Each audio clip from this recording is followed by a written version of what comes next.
Hello, everyone. Today I am going to be doing a 20 by 20 presentation.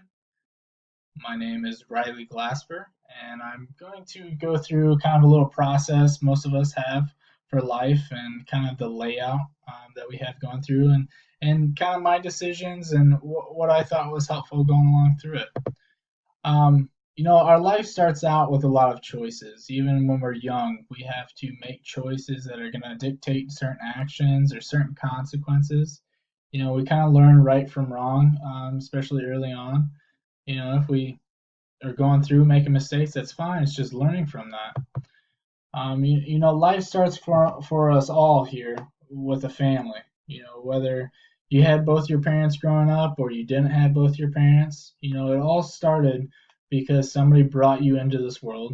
And it's always very helpful to have a great role model and somebody to carry you through and teach you things. And as we're getting older and we're growing up, a lot of us now are parents here today. We have kids at home or we don't. For some of us, we're starting our own families. So I always thought it was great to kind of take a step back and think about things like that. Did you have a certain parenting style when you were going through? Did you think about, man, I really didn't like how my parents raised me on certain things, and I'm gonna change that? And was that relevant or was that not? And a lot of our childhoods, we dictate how we want to be brought up or pass along. We put our kids in school. Are they going to a public school? Are they going to private school and giving us better opportunities than we had? We always kind of want to live vicariously through our own children and give them what we never had. Were they playing sports or were they not playing sports? I always thought it was very helpful to be around a team camaraderie and learning through physical activity and also staying in shape. It's a great health benefit. It's a great confidence boost for kids to get out and test their biomechanics or their agility and things of that nature. But sports aren't for everybody. Maybe it's just an academic side as we're going through for our choices in life, just making sure our studies are there. We want to go to an Ivy League college or something like that, and really test our knowledge that way. Maybe it was both. Maybe certain people want to focus their studies and also be a one or two sport athlete. There's many of those people out there today, and they make that choice. They find time to prioritize their studies and prioritize their sports, and have a certain direction. For me in high school, I wasn't really sure after high school what I wanted to do. And a lot of us kind of get caught up in that. We don't really think about our next direction after high school. And maybe it's just finding our purpose after that and going along those lines. There's no wrong answer there.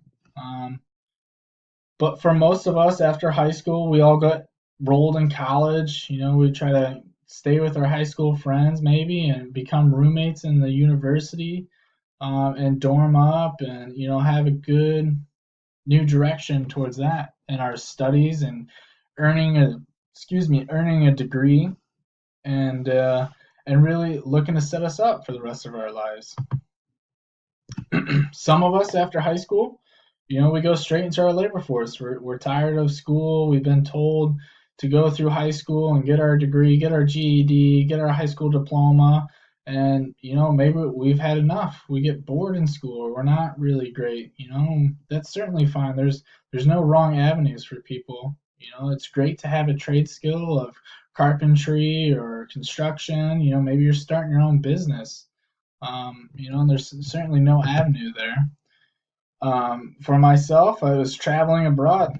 I had no idea what I wanted to do after high school, and so I made the choice to move 1,500 miles away and go see what else is out there, and make that choice of throwing myself out into the unknown, and challenge myself to figure things out, maybe find my passion that way, and continue on. And it was a great big journey for myself, but it was making that choice to get out there and test my limitations.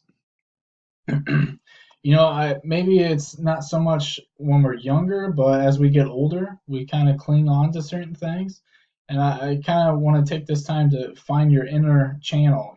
What do you do for you to kind of slow down things or reset yourself and give yourself some time?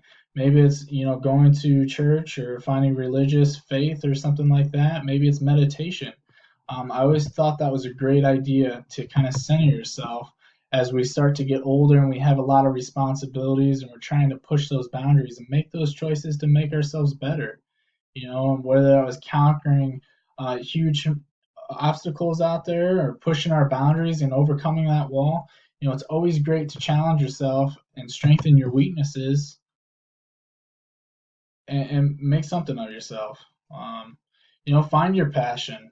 For a lot of us, it's easy. It comes in high school. We know what we want to do early on, or really, really, really great at something. Maybe we're a book nerd. Maybe we're great at sports. But for some of us, you got to find that passion. Find your passion in life, and make that choice to give yourself time. Give yourself time to enjoy it. It seems to be that a third of our life is learning to work, and then a third of our life is working to live. And you need to find time to enjoy everything. It's not always work and play. So you gotta spread it out. It's not work to live or live to work, but you know. And as we're getting on in our time span and our life, it always kind of find it comical at the end that we're retired and we're thinking about our health, so we're trying to exercise then, but it's not always the case. And then it comes back full circle of at the end, you want to be around family, you want to be around friends, and enjoy that time. And it comes back around full circle. So it's all about choices and living it.